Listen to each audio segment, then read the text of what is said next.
Jadi kalau zikir itu sudah kuat dalam diri kita, ya sudah menghadirkan esensi zikir dalam diri kita, yang dilihat semuanya itu semua anugerah Allah Subhanahu wa taala. Jadi saat dia gembira itu dia bersyukur, dan saat dia sedang mengalami duka dia bersabar. Semua sama sebagai ibadah.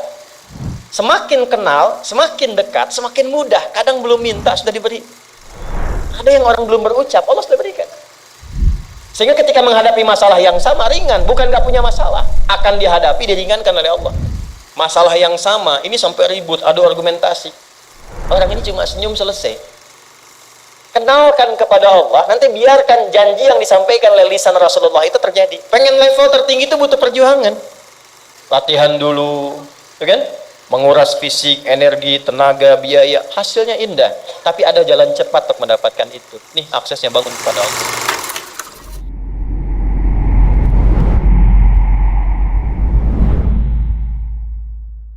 Nih Pak, indahnya begini Pak.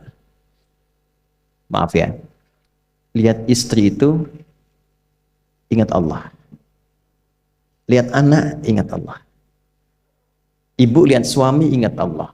Kalau melihatnya begitu, maka substansi berumah tangga itu nikmat rasanya, dan tanggung jawab itu melekat pada diri kita untuk terjaga dalam kebaikan.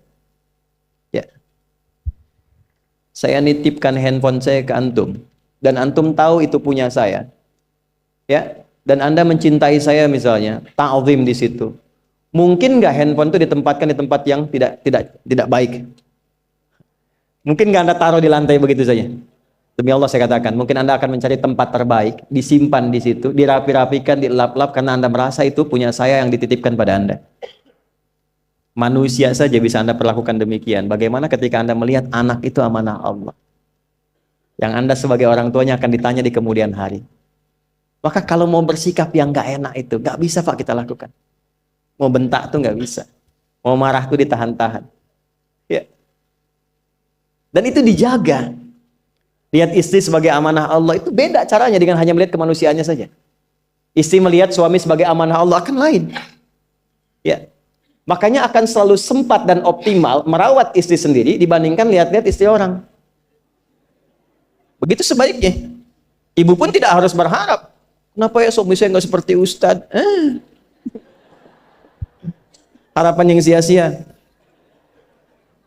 Sudah ada turunan hikmahnya.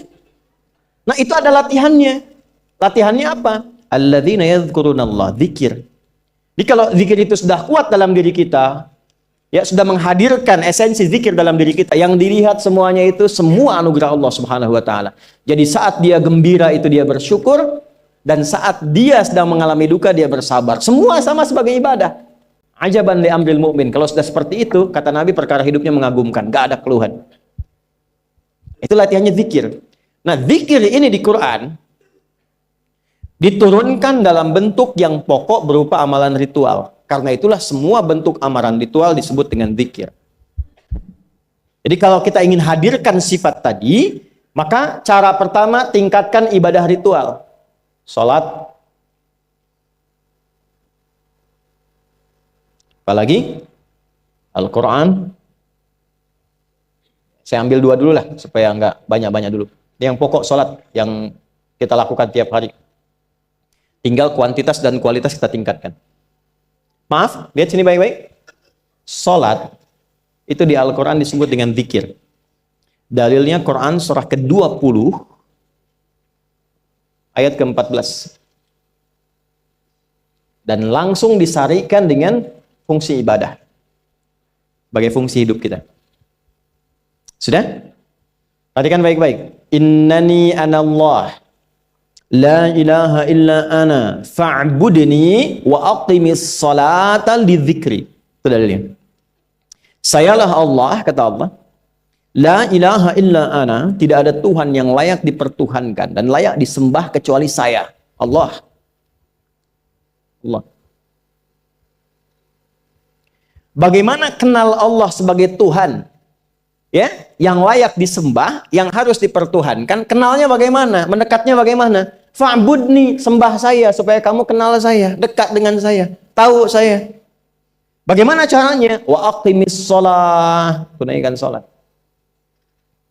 Jadi kalau pengen dekat dengan Allah, terkoneksi kepada Allah, tersambung, punya sifat tawakal yang kuat, nih tingkatkan sholatnya, tambah. Makanya tiap hari kita sholat 5 waktu itu untuk membangun konektivitas dengan Allah. Sebab kalau sudah dekat, aksesnya pun terbuka semua. Itu maksudnya. Anda dekat dengan pimpinan, akses di perusahaannya kan mudah untuk diakses. Ya kan? Kita punya kenalan yang kuat, yang punya sesuatu, aksesnya mudah dibuka. Kita kenal Allah dan dekat dengan Allah, apa yang sulit bagi Allah. Dan ini kita yakin. Nah sekarang Allah kasih jalan. Coba lihat orang-orang dulu. Ya. Mereka ketika akan melatih dirinya untuk tersambung kepada Allah, sholat semua, termasuk para nabi, rasul. Tapi dahsyatnya, ketika ada apapun dalam kehidupannya, yang sulit Allah mudahkan. Minta langsung dikabulkan. Dan sangat luar biasanya seringkali terjadi mintanya lewat sholat. Nabi Zakaria itu kan dihukumi istrinya oleh medis itu menopause dan mandul. Maaf, nggak mungkin punya keturunan. Kapan mintanya? Dalam sholat. Mohon sama Allah. Dan itu dikabulkan. Dan diabadikan di Quran dengan surah yang sama, Ali Imran ayat 38 sampai 39. Hunalika da'a Zakaria rabbah qala rabbi habli min ladunka dzurriyyatan thayyibah innaka sami'ud du'a. Ya Allah, mereka mengatakan aku nggak mungkin punya keturunan. Mereka mengatakan istriku punya keterbatasan. Maka aku memohon kepadamu yang tidak punya batas dalam pemberian. Engkau yang maha mendengar. Kalau kepada yang maha mendengar doa saya tidak dikabulkan, mohon tunjukkan kepadaku lewat sholat ini ya Allah, dengan cara apa lagi dan kepada siapa aku mesti memohon. Itu nggak nunggu lama, permohonan selesai turun jawaban ayat 39-nya. Fanadathul malaikatu wa huwa qa'imun yusalli fil mihrab.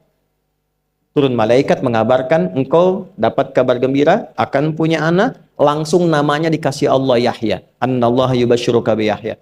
Artinya hidup yang mustahil menurut manusia, lahir dari rahim seorang perempuan, maaf, yang divonis monopause dan mandul, bayi yang hidup, kata Allah nggak ada yang mustahil, lahir dan terjadi itu. Yahya, John, lahirlah. Kapan terjadinya? Saat sholat.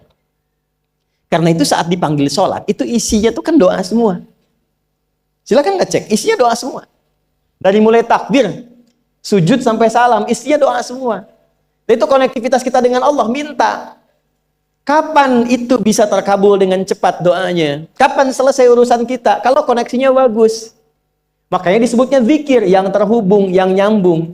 Semakin kenal, semakin dekat, semakin mudah. Kadang belum minta, sudah diberi. Ada yang orang belum berucap, Allah sudah berikan. Sehingga ketika menghadapi masalah yang sama, ringan, bukan nggak punya masalah, akan dihadapi, diringankan oleh Allah. Masalah yang sama, ini sampai ribut, adu argumentasi. Orang ini cuma senyum selesai. Betapa banyak masalah kecil, diargumentasikan jadi besar. Akhirnya problem. Tapi tidak sedikit masalah besar, dihempaskan di atas sajadah. Ketika koneksinya dengan Allah itu kuat, tiba-tiba hilang seketika, selesai. Makanya Nabi Yakub, kalau punya masalah, yang beliau lakukan apa? Dia bentangkan sajadahnya, dia sholat, dia mohon kepada Allah. Itu dilestarikan di Quran surah ke-12 Yusuf ayat ke-86. Aku tuh kalau sedang punya masalah apapun, ya aku bangun konektivitas dengan Allah. Innama ashku bathi wa huzni ilallah. Saya curhatnya cuma sama Allah. Ini Pak, ini bagian pertama. Nah, jadi kalau ingin semakin kuat, sampai ada masalah diringankan, mau kerja dibukakan pintunya, itu ada jenisnya. Yang pokok ada 5 waktu, 17 rakaat. Yang detil itu ada pada sunnahnya. Dan itu hebatnya dalam Islam. Dijelaskan caranya, disebutkan tujuannya, dan diterangkan hikmahnya. Contoh. Kita sekarang jam berapa? Jam 9.20. Di waktu saat ini ada waktu sholat disebut dengan sholat duha. Duha itu dibagi 3. Ada awal duha, penguat zikir, pengganti seluruh bagian zikir di tubuh kita, yang disebut dengan syuruk. Itu kurang lebih jaraknya 1 jam setelah subuh. Jadi kalau tadi 4.45, ya 5.45 menjelang jam 6 itu masuk syuruk. Setelah itu masuk ke jam 8 sampai ke kurang jam 10 itu pertengahan duha. Pertengahan duha. Apa fungsinya? Di antaranya mempermudah rizki. Di antaranya. Bilangannya berapa? 2 sampai 4 rakaat bisa dikerjakan. Ya, dan harapannya apa? Bukan pada rizkinya. Ya, jadi jangan sampai motifnya cuma sekedar ke duniawi, kurang tepat. Kenalkan kepada Allah, nanti biarkan janji yang disampaikan oleh lisan Rasulullah itu terjadi. Ya, Jangan pada rizkinya, ini terbatas, cuman sampai situ. Tapi kalau kita minta sama Allah, dikasih jalannya tuh dari sisi yang tidak kita duga. Anda berhitung, Allah kasih hitungan. Anda tak berhitung, Allah kasih apa yang tidak pernah Anda hitung sebelumnya. Itu poinnya. Maka lakukan sholat dekati, itu yang disebut sholat duha. 2 rakaat, tambah lagi 2, untuk kenal Allah. Kalau sudah merasakan dekat, sudah nyaman, sudah enak, muncullah kemudian kesan dalam hati. Terserah Allah mau kasih berapa. Yang penting sudah enak, sudah damai. Di titik itulah kemudian Allah limpahkan dari apa yang nggak pernah kita duga sebelumnya. Tiba-tiba keluar, kok ada telepon, dapat proyek, dapat macam-macam. Tapi tujuan sholatnya bukan untuk proyeknya. Buat kenal Allah, ulul albab ini. Kalau cuma pengen lancar, baru serabutnya. Kalau cuma pengen lulus proyek, itu baru daging luarnya. Ulul albab itu kenal Allahnya, sehingga dia tahu akses intinya tuh itu. Itu poinnya. Dan gak mahal. Emang kalau sholat duha di An-Nur bayar, Pak? Pakai biaya. Baiknya luar biasa. Sudah? Satu. Kalau mau lagi misalnya, ini yang paling dahsyat nih. Dibimbing kita sampai ke posisi terbaik di apapun itu. Jadi ayah terbaik, ibu terbaik. Ya, jadi karyawan strategis, di militer terbaik. Terbaik tuh gini. Di tempat terbaik yang memuliakan tuh makom namanya. Makanya kuburan sering disebut makam kan? Ya kan? Maksudnya apa? Maksudnya Anda selama hidup berkaryalah yang baik, ibadah yang benar, sehingga Anda wafat pun terhormat. Ya, kata makom itu pertama kali di Al-Baqarah ayat 125, makom Ibrahim. Ya. Ketika Allah sampaikan dalam Al-Qur'an, didapatkan di situ maqam Ibrahim, wa idz ja'alna al-baita mathabatan lin-nasi wa amna wattakhidhu min maqami Ibrahim. Makanya kalau kita tawaf itu dari mulai Hajar Aswad kan sampingnya dekat sekitar 5 meter ada maqam Ibrahim kan? Itu tapak kaki pertama beliau meninggikan pondasi Ka'bah dan di situ diabadikan kemuliaannya sampai beliau wafat. Dikenal sampai sekarang. Ya, setelah sekian abad. Jadi kalau kita ingin terhormat dan masih dikenang sampai kapanpun itu maqam namanya. Tapi ada cara yang lebih hebat. Anda di posisi itu, lawan pun mengakui memang Anda yang pantas ada di situ. Itu namanya maqam mahmuda. Maqam mahmuda. Siapa yang bikin urutan 100 tokoh paling berpengaruh di dunia? Siapa? Saya tanya, yang nulis siapa namanya? 100.000? 200.000? Dia mencari langsung di Google tuh. Lambat mas, waktu habis. Michael Chart. Dia yang nulis, maaf ya. Urutan pertamanya siapa?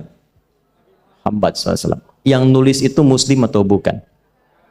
Kok bisa tergerak hatinya untuk menempatkan seorang nabi muslim di tempat pertama? Saya tanya begini, kenal Abu Jahal nggak? Ya Allah. Makin siang nih nggak fokus nih. Saya kira cuma di Bengkali saja yang kenal Abu Jahal, sini kenal juga. Baik, Abu Jahal itu, apakah orang ini tidak kenal Nabi? Kenal. Orang ini tahu, kalau saya sebut orang ini berarti kurang bagus ya. Kalau saya sebut beliau berarti baik ya. Abu Bakar saya sebut beliau, Abu Jahal orang ini. Maksudnya Abu Jahal. Apakah orang ini tidak tahu kalau Nabi itu mulia? Nabi unggul. Nabi hebat kan?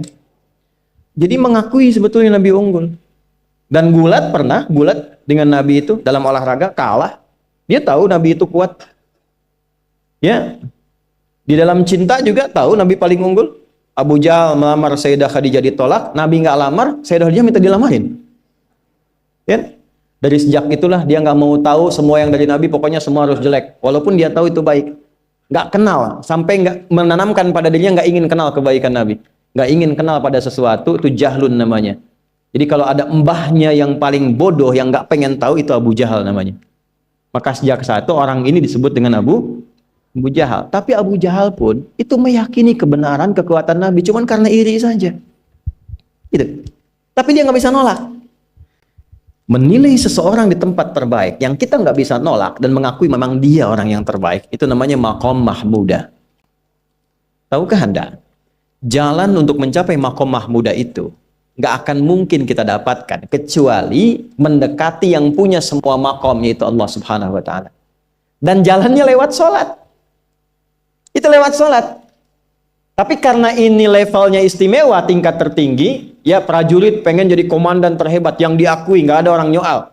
Di kepolisian pengen jadi pimpinan yang baik dan semua mengakui sehingga nggak ada yang nyoal. Di perusahaan pengen jadi pimpinan yang ideal, ya semua mengakui, nggak ada yang nolak. Itu makom mahmudah. Jalannya apa? Ternyata nggak pakai uang, nggak pakai koneksi-koneksi yang tidak jelas. Koneksinya dibangun dengan Allah sehingga Allah melembutkan hati semua orang itu untuk menetapkan dia yang terbaik. Salat. Karena levelnya tinggi, dinaikkan dari sekedar salat fardu. Ditempatkan di waktu yang tidak biasa. Butuh pengorbanan, butuh perjuangan. Namanya tahajud. Turunlah Quran surah ke-17 ayat 79 sampai 81 itu. Quran surah 17 ayat 79 sampai 81. Ini poinnya. Wa minal laili fatahajjad bihi nafilatan laka asa ayyab'athaka rabbuka maqaman. Ini kan terjadi keanehan kan, ironinya. Anda pengen sukses, pengen tertinggi, Anda tahu Allah penentunya, Anda tahu Allah yang punya rizki, Allah punya kekuasaan, tapi Anda nggak mendekati Allah. Terus yang dipakai cara-cara salah, kenapa harus korupsi? Kenapa harus nyogok? Kalau SK-nya nggak Allah tetapkan, nggak akan turun juga. Dan sudah hukum, kalau ayah berbuat maksiat, itu anak istri pasti kena. Itu udah hukum. Makanya saya mohon ya para ayah itu kalau mencari nafkah, cari yang benar. Kasihan anak Anda yang di SD. Harus berhenti sekolah. Maaf, bukan anak Anda, maksudnya anak orang lah. Kenapa harus korupsi? Maka ketika ada tawaran sogokan yang nggak bagus, tuh yang dibayangkan tuh itu bukan cuma proyek jalan dapat uang banyak, tuh anak-anak tuh bahaya. Ke sekolah disebut anak koruptor, sedih. Istri nggak sanggup keluar belanja. Tuh pikirkan, itu sudah hukum. Sudah hukum. Anak juga begitu. Kalau mau berperilaku, ingat orang tua. Sebab ketika tidak baik, orang tua pasti kena. Anak di sekolah berantem, yang dipanggil siapa? Orang tuanya. Itu selalu terikat. Di rumah tangga itu selalu begitu. Karena nafas itu terikat. Semua saling mengikat. Babnya itu jelas. Nah, balik ke sini. Kalau ingin tingkat yang tertinggi, dekati pemiliknya Allah. Ini. Makanya tuh harus punya itu. Itu ringan kalau sudah punya itu tuh Allah. Saya punya Allah. Kita mau apa? Takut hidup. Nabi ditodong pakai pedang. Siapa yang menyelamatkan Muhammad sekarang? Ringan Nabi jawab, Allah. Jatuh pedang. Dibalik, kamu siapa yang menyelamatkan kamu? Bingung. Udah punya Allah itu luar biasa. Nah, ini yang harus tanamkan pada jiwa. Punya Allah sebagai Tuhan. Kalau sudah dekat, kenal, baik dengan itu, akses mudah semua. Dan yang paling indah itu apa? Menerima apa yang Allah tetapkan. Hari ini nggak dapat, alhamdulillah. Saya masih dikasih jalan. Alhamdulillah, besok belum dapat. Ada akumulasi, paham. Nah, itu nggak mungkin bisa dapat rasa itu. Salah satunya, ikhtiarnya apa? Nih, tahajud. Dan hebatnya, kenapa sholatnya disebut tahajud? Tidak disebut sholat hajat. Ada hajat, ada tahajud, beda. Hajatun, hajada, hajadun, ada tahajjada ya tahajjud, tahajud. Beda. Tahajud, di situ aja. Ini sengaja nggak saya hapus nih. Mana staf saya? Oh, foto nih ya. Saya hafal insya Allah. Tahajud. Asalnya dari kata hajada, begini, ha, jim, dal. Ditambah ta di depannya, lalu ada tasydid sebelum akhirnya. Nih. Ini akarnya 3 huruf, ha, jim, dal. Hajada itu asalnya bangun dari tidur malam. Tidur dulu, lalu bangun setelah itu. Itu hajada. Pelan-pelan. Paham sampai sini? Kita teruskan. Kalau kita ingin berusaha untuk bangun, mengoptimalkan diri untuk bangun, maka tambahkan tak di depannya. berusaha untuk mendapatkan atau mencapai sesuatu. Kalau yang kita akan lakukan itu tidak mudah, nggak gampang bangunnya, sehingga butuh rencana, butuh persiapan, ya kan? Maka tambahkan tasydid sebelum huruf akhirnya. Dari kata syiddah, apa yang mau dikerjakan ini nggak mudah. Memang pengen bangun itu jam 3. Tapi kan nggak tiba-tiba ujuk-ujuk bangun jam 3, belum tentu. Ya kan? Kita harus rencanakan dulu supaya bisa bangun, saat bangun itu siap, bukan cuma bangun. Bangun jam 3, salatnya 4:30, ya kan jauh. Maka untuk bangun jam 3 itu butuh persiapan, nih syiddah. Maka rencanakan, pasang alarm 3 kali. Misal yang ikhtiarnya jam 2, jam 2.15, jam 2.30. Alarm jam 2 untuk mematikan alarm yang kedua. Gitu kan? Yakin saya Anda kalau pasang alarm malam tuh nggak satu, yakin? Bangun, ceklek, mati. Minimal ingat akan ada alarm berikutnya kan? Nah, itulah tak. Allah itu sudah tahu modus-modus kita itu. Karena alim maha mengetahui. Detailnya kan kita lakukan kan Allah sudah tahu. Alarm yang kedua membangun kesadaran paripurna. Peringatan kedua. Kalau pengen bangun, enggak tertidur. Maka ketika sampai pada alarm ketiga, sudah sadar kita. Oh. Bapak, Bu, alhamdulillah. Lebih baik telat daripada enggak sama sekali. Bangun. Ini. Kalau kita tarik ke implementasi hidup, pengen level tertinggi itu butuh perjuangan. Latihan dulu, kan? Menguras fisik, energi, tenaga, biaya. Hasilnya indah. Tapi ada jalan cepat untuk mendapatkan itu. Nih, aksesnya bangun kepada Allah. Gitu. Kalau kita tingkatkan ini, itu luar biasa. Jadi itu. Jadi. Nah, kalau ini terus ditingkatkan, nanti membangun value yang terasa. Ada nilai-nilai yang terasakan, kita merasa lebih dekat dengan Allah.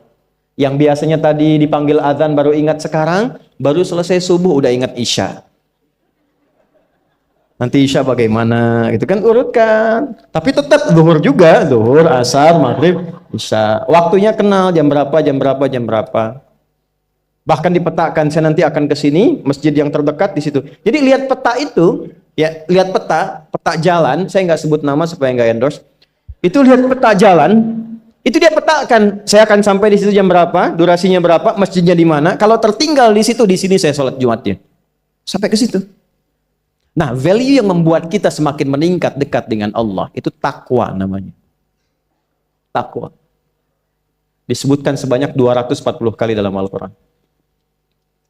Nah, intinya itu ini nih. Jiwa takwanya. Kalau ini sudah ada, Allahu Akbar. Silahkan Anda keluarkan semua kata-kata takwa di Quran. Tidak ada kecuali yang indah semuanya. Quran surah 65. 65 itu babnya bab tolak. Surahnya at-tolak. Tolak itu persoalan terbesar di rumah tangga. Nggak akan bisa terjadi yang demikian itu kalau ada takwa di dalamnya. Nyambung. Kalaupun mesti terjadi, itu spirit takwa mengarahkan pada yang terbaik. Makanya di ayat kedua di ujungnya, sampai ke ayat 3, apa yang terjadi? Di rumah tangga itu kan cuma 2 babnya. Satu masalah dari komunikasi, yang kedua materi. Perhatikan, wa may yattaqillaha yaj'al lahu makhraja wa yarzuqhu min haitsu la. Siapapun yang mampu meningkatkan takwanya kepada Allah, pakai man tuh, setiap personnya. Suami, istri, ayah, ibu, anak, satu keluarga mencoba meningkatkan takwa. Dia tahajud, bangun semua ingatkan. Bangun semua tahajud, salat duha, yuk ingatkan dimanapun. Alhamdulillah. Apa yang terjadi? Ketika dilakukan, apa jawab Allah? Yaj'al lahu makhraja. Enggak pakai alif lam, makhraja. Masalah apapun yang engkau alami. Suami berangkat ada masalah. Ada masalah umum yang semua orang mengalami itu. Tapi yang ini enggak. Kena macet, ada macet, dia mau berangkat. Tiba-tiba diarahkan, jangan lewat situ Pak, macet, Bapak kesini aja. Ya. Pak ikut kami saja Pak. Tiba-tiba patwal datang, ayo ikut. Ya, itu bisa terjadi. Wa yarzuqhu min haitsu la yahtasib. Bahkan rezekinya pun itu datang dari sisi yang enggak diduga. Gak nyangka ya, emang gak sangka datangnya. Ya, habis sholat, tiba-tiba telepon masuk, belum selesai proyek, ini ada permintaan itu. Beda istidraj dengan takwa itu lain. Kalau istidraj itu bertambah tapi lupa Allah. Hati-hati. Proyek nambah, sholat lupa. Hati-hati. Hati-hati ya. Pekerjaan menambah, omset nambah, tapi nggak pernah bisa ngaji. Nggak pernah mampu sholat. Hati-hati itu. Dan paling bahaya kalau itu nambah terus sehingga membuat lupa semua ibadah. Itu istidraj namanya. Istidraj. Ancamannya akhirat tuh, hati-hati. Segera ingat, segera ingat. Tapi kalau semakin nambah, semakin ingat Allah, itu anugerah. Karena Allah telah menilai hamba ini paham menjalani kehidupan, sehingga dia ngerti. Makanya Utsman, Abdurrahman bin Auf, setelah masuk Islam, hartanya makin nambah. Karena kenapa? Karena telah dinilai layak mengelola harta, paham cara mengelolanya. Dapat segini, alokasikan ke sini. Dapat segini, alokasikan ke sini. Pak, di mana logikanya ada 600 truk hasil usaha? Bapak punya 600 perusahaan. Satu perusahaannya itu bergerak di bidang misalnya logam mulia. Ya, ada emas, ada berlian, ada macam-macam dan sebagainya. Satu kali Anda berhasil mendapatkan kurang lebih 600 truk logam mulia di dalamnya. Mau datang kemudian ke tempat Anda di jalan. Tiba apa yang terjadi? Ada komen tetangga kepada Anda. Misal, komennya nggak langsung, cuma ke teman tetangga Anda dengar. Waduh, Pak Asep hisabnya luar biasa kayaknya ya. Hisabnya, bukan berliannya. Hisabnya luar biasa, terus nyampe di telinga Anda. Kira-kira ketika mendengar itu respon Anda apa? 100.000? Bingung kan? Bingung. Lihat Abdurrahman bin Auf, jazakallahu khair. Datang 600 kafilah pakai unta. Isinya semua emas, berlian, perak, macam-macam. Heboh Madinah, bum bum bum bum bum bum bum. Tiba-tiba Sayyidah Aisyah komen radhiyallahu taala anha. Beliau kan yang terdekat dengan Nabi, satu istri Nabi SAW. Jadi kalau sudah ring satu Nabi, ada yang komen, kita tuh cuma 3 sikapnya. Like, share, and subscribe. Gak usah ikut komen lagi. Sukai, share, subscribe. Ikuti jalannya. Apa komennya? Secara singkat, kama qalat. Aku pernah mendengar Nabi SAW mengatakan, Abdurrahman bin Auf itu agak lambat hisabnya. Ya, selamat-lambatnya cepat juga dibanding kita kan? Ya? Maksudnya apa? Ingin menggambarkan betapa banyak kekayaannya. Scan, checklist, semua. Ketika mendengar komen itu, apa kata Abdurrahman bin Auf? Saya jadikan semua yang baru datang itu saya sedekahkan semua untuk orang Madinah. Supaya mempercepat hisabnya itu. Saya sedekahkan semua. Bisa nggak begitu?